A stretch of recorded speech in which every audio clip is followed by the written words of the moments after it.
장면이 바뀌었죠. 시간이 이튿날 이렇게 시작합니다. 장면과 시간이 바뀌었죠. 내용도 바뀝니다. 지난 단락은 오병이어의 사건이 있은 이후 16절로 21절에서는 배를 타고 허급하게 건너가고 있는 갈릴리 바다 위에 고통받던 제자들의 모습을 그렸었죠.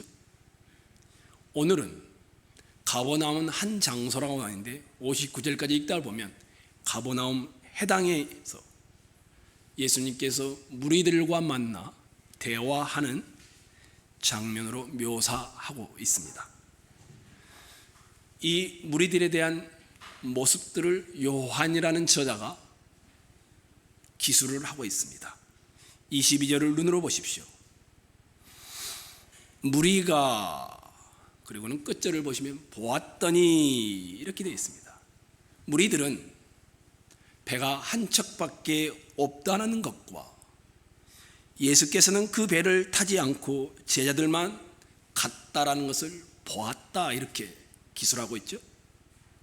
예수와 그의 제자들의 거치, 행동, 움직임에 관하여 무리들은 늘 눈으로 주목하여 보고 있습니다.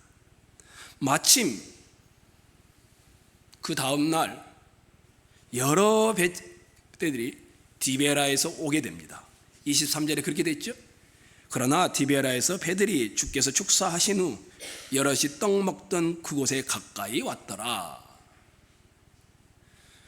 무리들은 그 배 안에 혹시 예수와 그의 제자들이 있을까 생각했는지 모르겠습니다. 그래서 다시 무리들은 관찰하기 시작합니다. 24절이죠.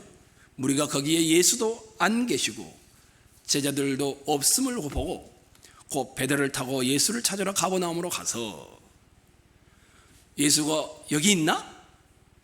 예수가 저기 있나? 찾아다녔음이 분명하죠. 물어보기도 했을 것 같죠.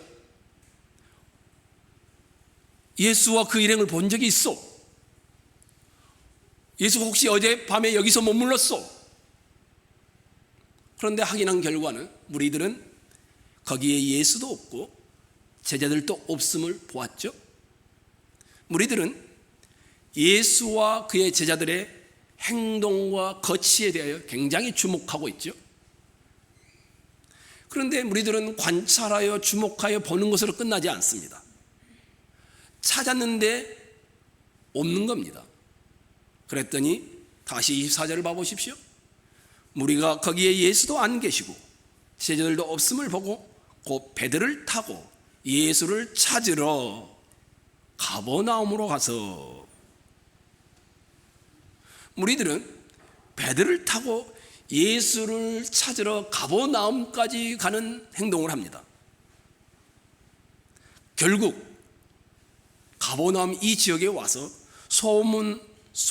수소문하여서 어느 회당에서 예수를 찾아 만난 것입니다. 오병이의 표적을 경험했던 이 무리들, 예수에 대해서 관찰하여 찾고 그리고 만남이 그려져 있습니다. 예수를 찾아 만나기까지 계속하여 포기하지 않고 관찰하고 수소문하고 발로 움직여 행동하고 있는 그들의 모습이 그려져 있죠. 조금 끈질기죠. 오병이어가 베풀었던 그 장소, 베스다의 들판, 거기와 배들을 타고 가는 정박하는 그 항구, 그것만 바라본 게 아니고 건너가서 가버나움까지 배를 타고 건너가서 수소문하여 어느 회당에서 예수를 찾습니다. 끈질기죠.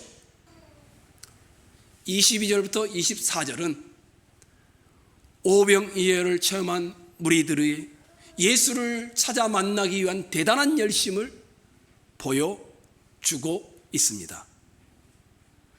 그들은 지난밤에 항구에 배가 한 척밖에 없었다는 것을 보았습니다.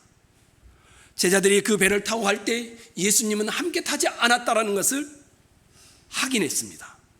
이튿날 무리들은 예수를 만나기 위해 찾아다니다가 못 찾았는데 디베라에서 온 배들이 혹시 있을까 봐 정박해 있는 그 배들을 수소문하여 보기 시작합니다.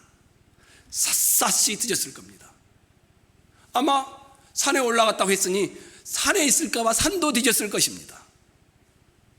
기어코 찾지 못했는데 가버나움 어디인가에 있다라는 말을 듣고 쫓아가서 찾아가 예수를 만나게 됩니다.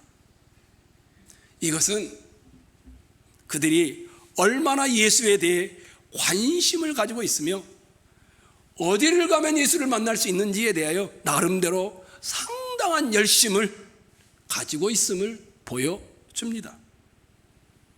시간도 무리들은 이른 아침부터 찾아 나섰습니다. 자기들이 있던 곳에 예수께서 없는 것을 알고 행적을 살피고 생각까지 한 겁니다.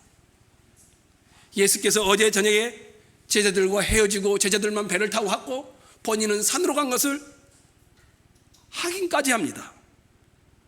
분명히 제자들만 가는 걸 보았는데 예수가 어디 있단 말이야? 수소문 끝에 배를 타고 가버나움으로 그래서 찾아온 것이었습니다.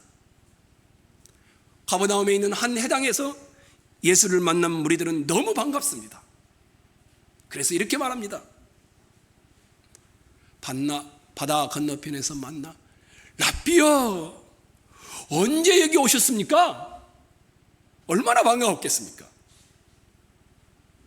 아니, 어제는 분명히 제자들만 가는 걸 보았는데 어떻게 그 캄캄한 밤중에 오셨습니까? 이 무리들은 예수를 쫓아 어디든지 예수가 가는 곳이면 어려움을 무릅쓰고 따른 지가 이미 한 날이 아니었습니다. 게다가 아무 말씀 없이 떠나버리는 예수를 다시 묻고 물어서 여기까지 쫓아왔으니 얼마나 대단한 열심입니까? 아니, 주변에 있다라는 걸 보면 모르겠지만 배를 타고 건너까지 왔습니다. 대단한 열심이 아니면 하기 어려운 행동입니다. 그래서 가버나움에서 예수를 만나게 되자 너무너무 반가워서 얼굴에 환한 화색을 띠면서 랍비여, 언제 여기 오셨나이까? 열심은 좋은 것입니다. 열심은 무언가를 이루는 원동력입니다. 무리들은 예수를 찾아 만나는 일에 열심과 성실함을 다했습니다. 무리들의 열심은 칭찬할 만합니다. 끈질기게 예수를 찾아다니는 무리들의 이 모습은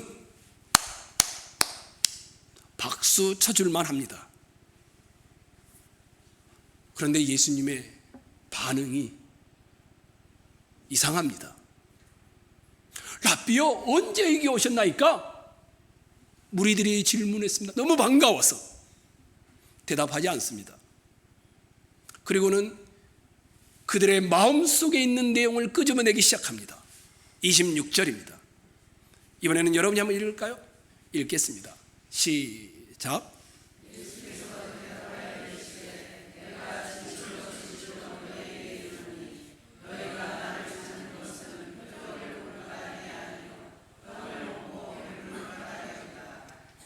무리들의 그 열심,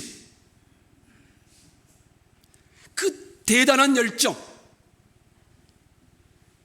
그 이유를 예수님이 말하는 겁니다. 떡을 먹고 배부른 까닭이다. 끈질기게 무리들이 예수님을 찾는 이유를 너희가 나를 찾는 것은 표적을 본 까닭이 아니오 떡을 먹고 배부른 까닭이라. 예수를 찾는 것은 중요한 것입니다. 예수를 추구하는 것은 대단한 것입니다. 예수를 향한 열심, 특심은 칭찬할 만합니다. 그러나 예수를 찾아 만나고자 하는 열심만큼 왜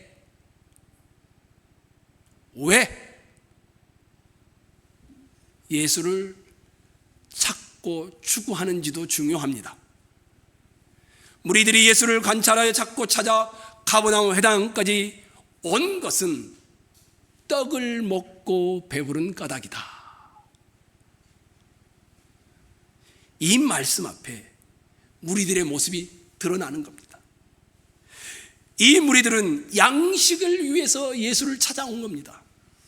더 심하게 말하자면 이 무리들은 예수를 따르는 것이 아니라 현실에 필요한 양식을 따르는 것입니다. 인생이 먹을 것에 매여 있기에 예수도 먹을 것을 위해 필요한 수단일 뿐입니다. 아마도 무리들은 바로 하루 반나절 전에 오병이어를 체험했지 않습니까? 그러니 이렇게 찾아왔으니 또 다른 이적을 통하여 배부름을 추구하고 있는지도 모릅니다. 여기에 많은 분들이 앉아 계시죠? 현대 세대의 사람들이 예수를 찾는 이유도 비슷합니다. 만약 예수가 현실의 축복을 주시지 않고 현실에서 여러분에게 어려움을 더한다면, 그리고 영생만을 주신다면 과연 이 자리에 몇이나 남아 있을까요? 요한 칼빈은 이런 말을 했습니다. 오늘날에도 많은 사람들이 십자가의 고통 없는 육적 기쁨 때문에 복음을 열렬히 끌어안고 환영한다. 여기 앉아 계시죠, 여러분?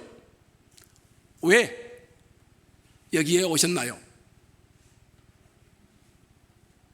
오병이어는 표적이라고 합니다. 다른 말로 하면 사인이라는 말입니다. 사인은 뭡니까? 우리 핸드폰에 여러분들이 들어가시면 어느 예배를 들어가려면 반드시 예배 그림이 있지 않습니까? 그걸 눌러야 그 안에 내용들을 살피지 않습니까? 사인은 뭔가를 가리키는 겁니다. 소 목사님이 서산에서 서울로 올라오면 어떻게 합니까? 서울 이정표란 사인을 보고 와야 합니다. 하동에서 서울을 오는 길도 서울 이정표란 사인들을 보고 찾아와야 합니다. 마찬가지로 오병이어는 뭔가를 가리키는 사인입니다. 그런데 사람들은 이 사인이 가리키는 실체는 보지 못하고 사인 자체만 봅니다. 손가락이 달을 가리킵니다. 그러면 우리는 달에 대해서 보고 달에 대해서 이야기를 해야 되는데 달은 보지 않고 손가락이 짧니 기니, 손가락이 예쁘니 안 예쁘니, 이렇게 이야기한다면 무슨 소용이 있겠습니까? 오병이어는 사인입니다. 근데 이 오병이어의 표적을 경험하고 나서 사람들이 떡이 맛 있니 맛 없니, 생선이 잘 절여졌니 안 절여졌니, 이렇게 이야기한다면 무슨 소용이 있을까요? 무리들은 오병이어의 사인을 통하여 배불리 먹었습니다. 그런데 그게 끝입니다. 무리들은 다시 예수를 찾아왔습니다. 강을 건너고 배를 타고 열심히 수송을 하는 대단한 열심이었습니다. 떡을 먹고 배불렀기 때문이라고 합니다. 오늘날도 많은 사람들이 교회를 찾지요. 교회를 찾는 이유가 뭘까요? 통계가 없어서 정확하게 말할 수는 없지만 주된 이유가 현실에서 복 받기 위해서 아닐까요? 물질의 복, 자녀의 복, 건강의 복을 받기 위해서 주님을 찾는 것 아닐까요? 마음의 평안을 얻기 위해서 아닐까요? 영적 쉼과 평안을 얻는다라고 생각해서 교회를 나오는 것 아닐까요? 착한 사람, 도덕적인 사람이 되기 위해서 교회를 찾는 것 아닐까요? 기대하는 바가 충족된다라면 그 교회에 계속 다닐 것입니다. 그런데 그 교회가 기대하는 것을 제공하지 않는다라면, 또는 제공할 수 없게 된다라면 어떻게 될까요? 교회를 떠나든지 그것을 제공할 수 있는 다른 쇼핑몰처럼 다른 교회로 가겠지요. 저는 여러분들에게 지금 도대체 기독교의 본질이 뭐냐, 이런 이야기를 하고 있는 겁니다. 세상을 사는 동안 편안하고 행복하게 해지는 것이 기독교냐, 신자의 태도이고 신자의 본질이냐, 이런 말을 지금 하고 있는 겁니다. 저는 건강을 위해서라면 운동하는 것이 제일 좋다고 생각합니다. 기도한다라고 건강해진다고 생각하지 않습니다. 돈을 위해서라면 땀 흘려 성실하게 일하면서 버는 것이 맞습니다. 11조를 낸다고 축복이 10배, 100배, 1000배로 오는 것 아닙니다. 11조를 만일 여러분이 100만 원을 버는 사람이라면 10만 원을 11조를 내면 얼마가 남습니까? 90만 원이 남습니다. 그러면 10만 원만큼 손해입니다. 그건 누가 말해도 확실한 겁니다. 100만 원을 갖고 사는 사람과 90만 원을 갖고 사는 사람은 분명히 10만 원만큼의 차이가 있습니다. 11조를 내면 먹을 것에 대해서 걱정이 없어진다고요? 그럴까요? 그렇지 않습니다. 11조를 안 내도 쪼들리겠지만 11조까지 냈으니 그만큼 더 쪼들리게 됩니다. 절대 이익 보지 않습니다. 그런데도 11조를 낼 만한 다른 이유가 있을 때 우리는 11조를 내는 겁니다. 분명히 계산상으로는 손해인데도 다른 이유가 있다는 겁니다. 아픈 몸을 무릅쓰고 교회를 나오면 어떤 분은 치유가 되기도 합니다. 그러나 대부분은 아픔이 그대로 있든지 더 아파지든지 그렇습니다. 물론 낫는 사람도 있고 11조를 냈는데 여유가 생기는 사람도 있을 수 있고 주의를 지켰더니 더 큰 부자가 되는 사람도 있을 수 있습니다. 저도 많이 보았습니다. 그러나 그 대부분은 영적으로 아직 어릴 때에 예수께서 동원하여 축복하여 주심으로 신앙을 붙들게 하는 방법이었습니다. 생각해 보십시오. 한번 예수를 믿어온 자들 중에 언제 그의 생에서 세상에서 성공한 것으로 자랑한 사람이 있었습니까? 성경을 아무리 봐도 그런 사람을 발견하지 못했습니다. 여러분, 성경에서 예수를 가장 잘 믿는 사람은 어떻게 표현합니까? 언제나 죽음으로 묘사합니다. 이 세상을 살아가는 데 있어서 진실한 크리스찬이 가장 미련하고 가장 어리석은 사람이라고 말합니다. 왜요? 크리스찬은 현실이 아니라 영원한 세계를 품고 현실을 사는 사람들이기 때문입니다.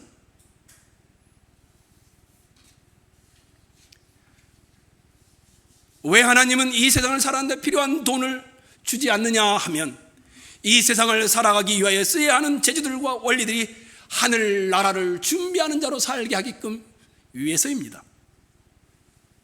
이 세상에서 성공하려면 어떻게 됩니까? 다 아시죠? 내 옆 사람과 경쟁해서 밟고 올라가야 합니다. 옆 사람을 속이고 일어나야 합니다. 그러나 우리 크리스천들은 어떻습니까? 저 세상을 준비하는 자들로 반대입니다. 옆 사람을 밟고 올라가는 것이 아니라 나를 죽이고 옆 사람을 세우는 일로 이 세상에 부름받고 그 방식으로 사는 자들입니다. 그러니 이 세상에서 잘 살면서 하늘나라도 준비하겠다? 말이 안 됩니다. 여러분이 한번 세상적으로 이야기해 보십시오. 예수를 믿으면 도대체 어떤 이익이 있습니까? 없습니다. 그런데도 여러분은 교회를 나옵니다. 왜요? 최소한 나는 이 땅이 전부가 아니고 영원한 나라가 있다는 것을 믿기 때문에 우리는 오늘 또 이 비 오는 날에도 교회에 와서 예배를 하고 있는 겁니다. 이 세상에서 성공하기 위하여 예수를 믿는 것이 아닙니다. 세상 넘어가 있음을 고백하기에 오늘 이 현실의 세상에서 예수의 방식으로 살도록 우리는 부름받아서 여기에 와 있는 겁니다. 아무리 예수를 잘 믿어도 인생은 바람잘 날이 없습니다. 예수께서 여러분에게 먹고 사는 문제를 해결해 주시고 남 앞에 자랑할 수 있게 해줄 것이라 생각하십니까? 기억하십시오.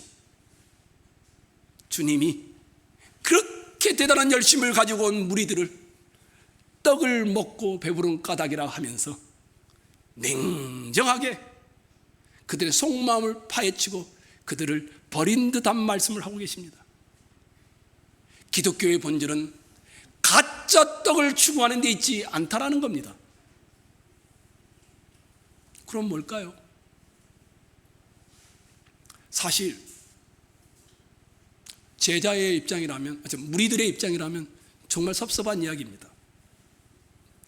오병이어를 경험한 무리들이 이분은 이스라엘의 왕이 될 만한 분이구나, 모세 이래에 한 번도 보지 못했던 모세가 예언한 그 선지자구나, 이거 대단한 거 아닙니까? 메시아고 그리스도라고 말하면서 그분을 왕으로 추대하려고 했습니다. 이게 뭐가 잘못입니까? 우리 보고 표적을 못 봤다고? 아니, 우리가 오병이어의 표적을 보지 않았으면 어떻게 이런 열심을 내고 당신을 만나기 위해서 가버나움까지 건너왔을까?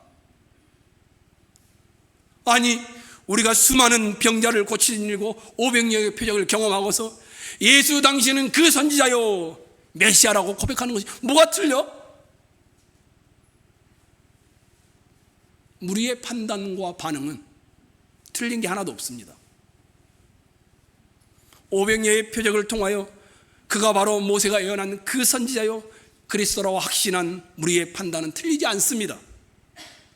예수께서 참으로 이런 표적들을 통하여 그가 바로 모세가 예언한 그 선지자고 메시아라고 말한 건 예수님조차도 알리려고 했던 것입니다.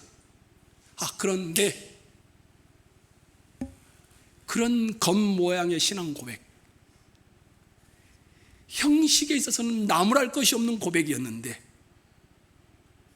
예수께서는 너희는 표적을 보았지만 보지 못했다라고 말합니다. 무슨 말입니까? 이 사인이 가리키고 있는 것을 못 봤다라는 겁니다. 질책에 가까운 말입니다. 기독교의 본질이 무엇인지를 모른다라는 말입니다. 사실 떡을 먹고 배부른 것은 인간에게 주어진 기본적인 욕구입니다. 나무랄 데가 없습니다. 예수님도 본질은 아니었지만 사람들이 길에서 기진할까 봐 염려하고 허기진 무리들의 육신의 배를 채워주는 오병이어를 베풀었습니다. 그래서 우리가 궁일에 먹자라고 하지 않았습니까? 그럼에도 불구하고 떡을 먹고 배부른 까닭에 예수를 찾고 쫓는 저들의 믿음은 꾸짖으셨습니다. 왜 그랬을까요?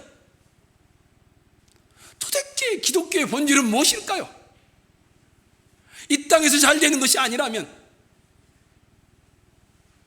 27절 한번 봐보십시오. 읽도록 하겠습니다. 시작.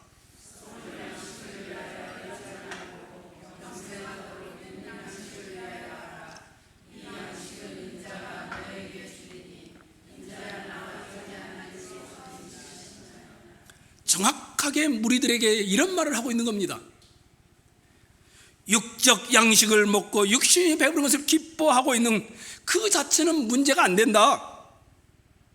그런데 육적 양식을 먹고 얻은 배부름과 만족으로 그쳐버렸으니 그게 문제라는 겁니다. 사인이 서울을 가리키는 이정표가 있습니다. 서울에 대하여 방향을 잡아야 하는데 사인의 간판이 잘 됐느니 못 됐느니, 간판이 틀렸느니 맞았느니, 이런 이야기를 하고 있으면 안 된다는 겁니다. 그러면 진정한 의뢰를 누리지 못하고 껍질만 붙들고 있게 된다는 겁니다. 겉보기에는 예수님을 왕으로 삼으려고 하고 그 선지라고 높이고 열정을 가지고 찾고 찾아서 찾아왔으니 얼마나 대단합니까? 근데 예수님 말합니다.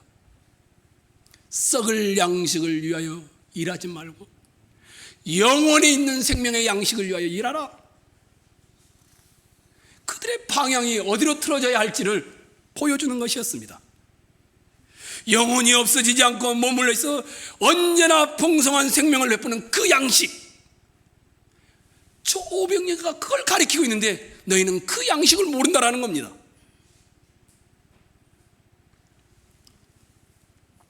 오늘날 현대 문화를 제가 여러분에게 두 문장으로 이야기했던 적이 있죠. 그 중에 하나가 카르페 디엠입니다. 어려운 말이죠. 이 말은 오늘 현재에 집중하라, 이런 말입니다. 죽은 시인의 사에서 키팅 선생님이 현실을 낭비하고 있는 학생들을 향하여 했던 말인데 한국 사회에서는 이 말이 바뀌어버렸습니다. 카르페 디엠을 욜로로 바꾸어서 부르기 시작했습니다.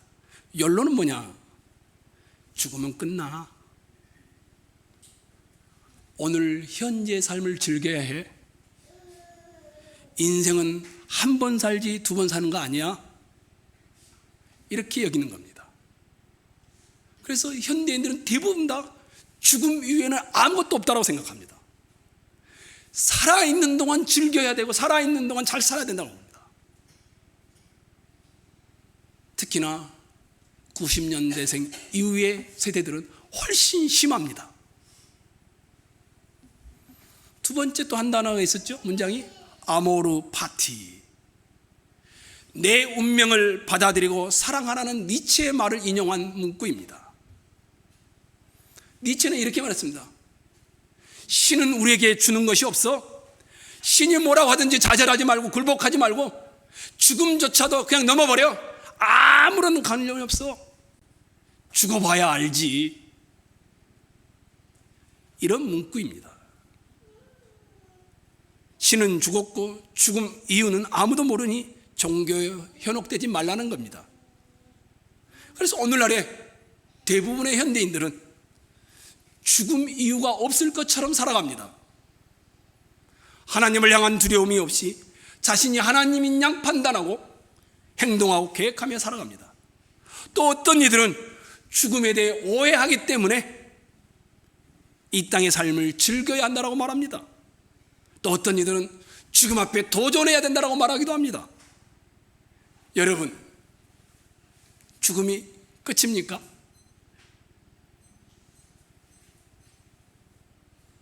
죽음이란 끝이 아니라 영혼으로 들어가는 문입니다.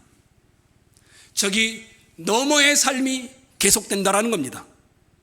오늘의 삶은 죽음이라는 끝을 생각하며 충실하게 살아야 되는 것이 아니라 오늘의 삶을 충실하게 사는 것은 영원까지 이어지는 삶이기 때문에 오늘의 삶을 충실하게 사는 겁니다. 오늘이 소중한 이유는 내 삶은 영원까지 이어지기 때문입니다.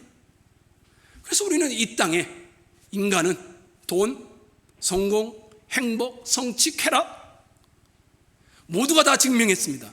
만족할 수 없다라는 걸. 이 땅에 사는 동안 대단한 일을 통해 이름을 남겨야 되는 생각도 죽음 이유는 끝이라는 생각에서 나온 겁니다. 우리의 삶은 이 땅에 무언가를 남긴 것이 목적이 아닙니다. 내 삶은 영원까지 이어지는 삶인 것입니다. 우리의 모든 행위는 영원까지 연결된 삶입니다. 그래서 예수님이 썩을 양식을 위하여 일하지 말고 영원히 있는 생명의 양식을 위하여 하라라고 우리의 방향을 다시 잡아주고 있는 겁니다. 사람들은 영생한다, 영벌한다라는 말을 죽음 위에 일어난다라는 그런 말을 잘 믿지 않습니다. 이런 태도는 500년 전에 스페인이라는 나라도 마찬가지였습니다. 그때만 해도 스페인은 대서양을 지배하고 유럽을 호령하던 정말 강대국 중에 강대국이었습니다. 스페인 동전을 보신 분이 계시는지 모르겠습니다만 그 동전에 지브롤터 해협이 그려져 있습니다. 그리고 그 밑에는 아메리카 대륙을 발견하기 전이었기 때문에 이렇게 써 있습니다. 네 플러스 울트라. 이 말은 뭐냐면 저 너머에는 없다라는 의미입니다.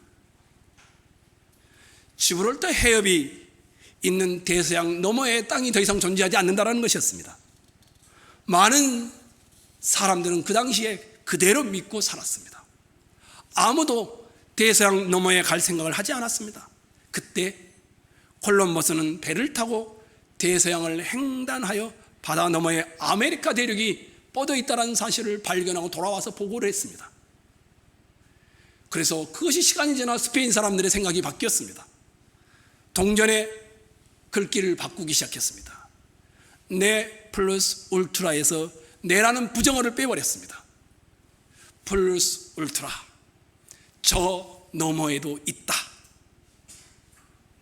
그리고 많은 사람들은 대서양을 건너가 신대륙으로 몰려갔던 것입니다. 저 너머에는 없다. 저 너머에는 아무것도 없다. 죽으면 다 끝이다 라는 생각을 하는 사람은 썩을 양식을 구하며 찾으며 인생을 살아갈 것입니다. 가슴 아픈 일입니다. 우리 주변에 너무나도 많은 사람들이 그렇게 살고 있지요. 땅의 썩을 양식을 먹고 땅의 것으로 만족하고 영원한 생명의 떡이신 저 너머의 삶까지 이어지는 그 삶을 준비하지 않고 있지요. 예수님은 27절 후반부에 이렇게 말합니다. 이 양식은 인자가 너희에게 주리니 인자는 아버지 하나님의 인치신 자니라. 신령한 생명의 양식인 바로 나 예수가 주는 것이라고 말합니다. 내가 진정 너에게 주고자 하는 양식은 바로 영원한 생명을 누리게 하는 양식이라고 말합니다. 예수에게서 참으로 구해야 할 양식은 썩을 양식이 아니라 기독교의 본질은 죽음 너머까지도 책임지는 영원한 생명의 양식이라고 표현하고 있는 것입니다.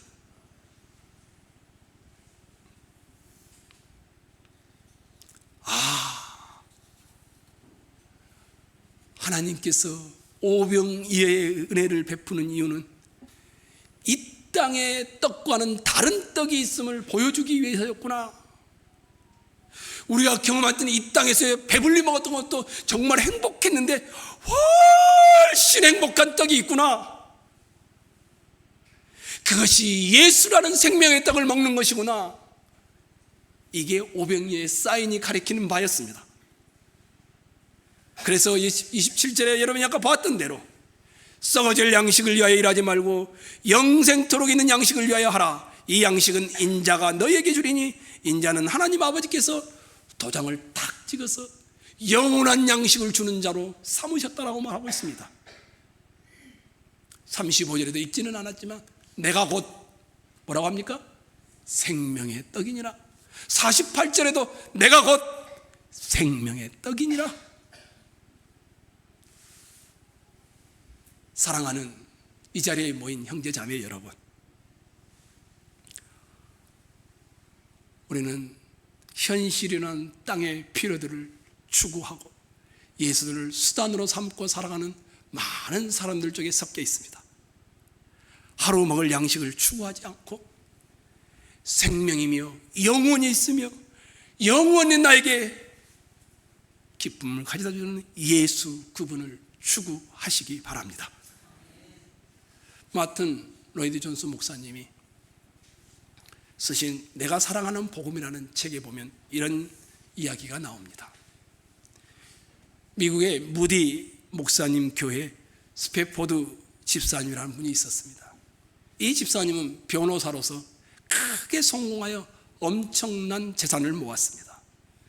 그는 무디 전도단의 모든 비용을 책임질 정도로 그런 부자였고 무디 목사의 세계적인 사역을 다 서포팅하고 도왔습니다. 그 정도가 아니었습니다. 무엇보다 교회를 사랑해서 교회 바로 옆에 집을 사서 지역교회의 집사로서 열심을 다하며 교회를 섬기는 분이었습니다. 믿음도 아주 좋으셔서 교회를 사랑하고 잘 섬기기 위해서 교회 옆으로 왔던 것이었습니다. 그런데 스탠포드 집사님은 변호사로서 벌여드는 많은 재산 중에 일부를 미시간 호반이라는 시카고에 있는 아주 좋은 마치 리조트 같은 곳에 투자를 했습니다. 1871년 시카고 대화재가 발생했습니다. 그 화재는 10만여 명의 이재민을 냈습니다. 300명 이상의 목숨을 앗아갔습니다. 계속된 불길을 통해서 도시 전체가 불 속에 잠겨버릴 정도였습니다. 그가 투자했던 그 순식간의 재산들은 다 잿더미가 되어버렸습니다. 뿐만이 아니었습니다. 함께 무디 목사님과 함께 성했던 교회도 불타버렸습니다. 본인의 집도 불타버렸습니다. 45세였던 스탠포드 집사님은 의사의 권유로 몸과 마음이 약해진 아내와 그가 잠시 쉬는 것이 필요하다고 해서 유럽 여행을 계획했습니다. 때마침 무디 목사님이 영국에서 부흥 집회를 인도하고 있을 때니 무디 목사님을 만나 위로도 받고 싶어 했습니다. 그런데 떠나기로 하기 전날 갑자기 스탠포드 집사님은 처리해야 될 일이 생겨서 아내와 내 딸을 먼저 배에 태워서 보내고 바로 일을 끝내고 가기로 한 것이었습니다. 대서양을 횡단하는 그 배는 화물선과 충돌하여서 11살, 9살, 7살, 5살 네 딸이 다 죽고 맙니다. 그리고 아내 혼자 프랑스 어느 배에 의해서 구조되어 프랑스에서 전보를 보내왔습니다. Saved alone. 나만 살아남았다. 그런데 이게 끝이 아니었습니다. 부인과 네 딸을 유로로 떠나는 후 처리했던 업무 중에 은행과 관련된 업무가 있었는데 그 은행이 파산을 해버린 겁니다. 그 당시에는 은행들이 파산하는 것이 비일비재했다고 합니다. 시카고에서 일어난 은행 파산으로 인하여 그나마 남은 전 재산도 다 잃어버렸습니다. 하루아침에 알거지가 된 겁니다. 이런 비극 앞에 스탠포드 집사님은 어떤 행동을 했을까요? 하나님을 원망하다가 인생을 포기했을까요? 대서양을 건너 아내를 만나기 위해 가는 배 안에서 기도하는 중 스탠포드 집사님이 쓴 시가 있습니다. 그것이 곡조가 붙어서 우리의 노래 찬송가로 나왔습니다. 보이실래요? 1절입니다. 우리 천천히 한번 보면서 읽도록 하겠습니다. 읽겠습니다. 시작.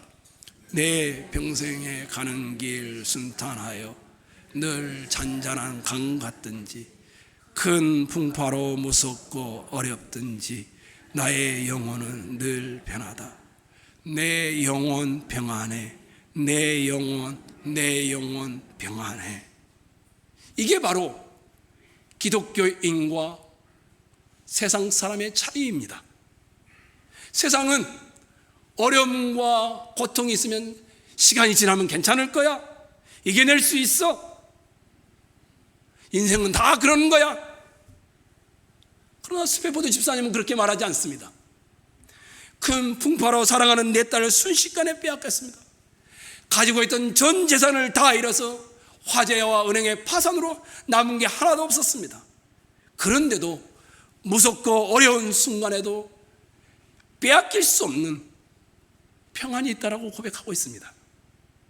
모든 상황에도 가장 중요한 것은 빼앗기지 않았기 때문입니다. 그게 뭘까요?